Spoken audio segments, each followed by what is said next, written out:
படித்ததில் பிடித்தது. எங்கள் தோழி 50 வயதை கடந்தவள். அவள் பிறந்த நாளுக்கு சரியாக 8 நாட்கள் கழித்து வாட்ஸ்அப் குழுமத்தில் அவளின் மரண செய்தி. பேரதிர்ச்சி எங்களுக்கு. அவளது கணவன் ஊராக பயணம் செய்யும் தொழிலில் இருப்பவன். அதனால் வீட்டின் அத்தனை பொறுப்புகளையும் அவள்தான் பார்த்து கொண்டாள்.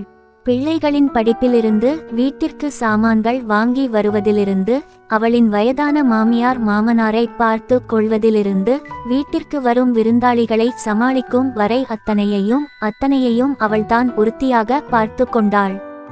எப்போதாவது பேசும் சந்தர்ப்பம் அமைகையில் சொல்வாள், என் குடும்பத்திற்கு அவசியம் நான் தேவை, எனது நேரம் தேவை, என் கணவருக்கு தேநீர் கூட தயாரிக்க தெரியாது, நான் இல்லை என்றால் அவர்கள் தடுமாறி போவார்கள்.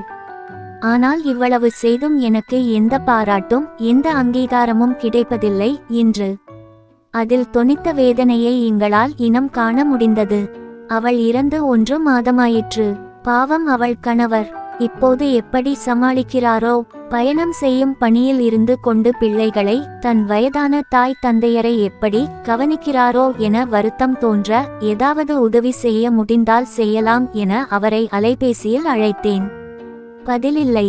அரை மணி கழித்து அவரை அழைத்து, தான் நண்பர்களுடன் டென்னிஸ் விளையாடி கொண்டிருந்ததாகவும், அப்படியே அவர்களுடன் பேசிக் கொண்டிருந்ததாகவும், அதனால்தான் உடன் அழைப்பை ஏற்கவில்லை என மன்னிப்பு கோரினார்.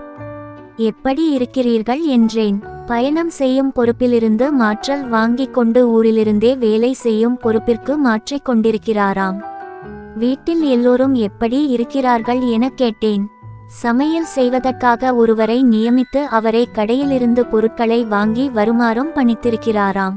தன் தாய் தந்தையரை பார்த்து கொள்ள செவிலியர்களை நியமித்திருக்கிறாராம். பிள்ளைகள் எப்படி இருக்கிறார்கள் என கேட்டேன். பிள்ளைகள் நலம், நான் பார்த்து கொள்கிறேன். கொஞ்சம் கொஞ்சமாக எல்லோரும் சுமூக நிலைமைக்கு திரும்பி கொண்டிருக்கிறோம் என்றார். சிறிது நேரம் பேசிவிட்டு முடித்தேன். என் கண்கள் குளமாகியது. என் தோழி நினைவிற்கு வந்தாள். பள்ளி தோழிகள் சந்திப்பிற்கு அவள் வரவில்லை. காரணம், அவள் மாமியாருக்கு உடல் நிலை சரியில்லை. அவளின் அண்ணன் மகள் திருமணத்திற்கு அவளால் போக முடியவில்லை.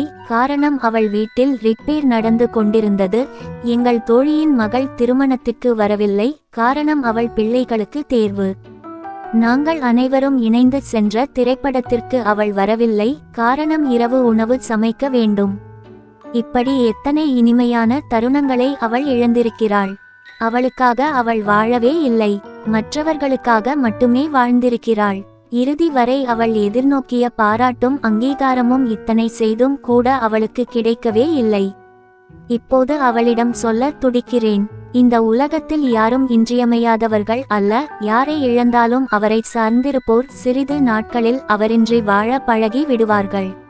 தன்னை பார்த்து கொள்வதுதான் அவளது முதல் கடமை என மற்றவர்கள் நினைப்பதும், அவளும் அவர்களுக்கு முதல் உரிமை கொடுத்து விட்டு இரண்டாவதாக தன்னை பார்த்து கொள்வதும், நான் இல்லை என்றால் என் வீடு தடுமாறி விடும் என்றெல்லாம் நினைப்பது நம் மனதின் அறியாமை.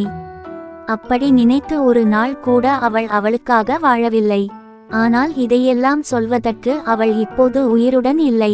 தோழிகளே, எத்தனை பொறுப்புகள் இருந்தாலும், எத்தனை பணிகள் இருந்தாலும், உங்களுக்கென்று ஒரு நேரத்தை உருவாக்கிக் கொள்ளுங்கள். அது உங்கள் நேரம். உங்களுக்கு பிடித்ததை செய்யுங்கள்.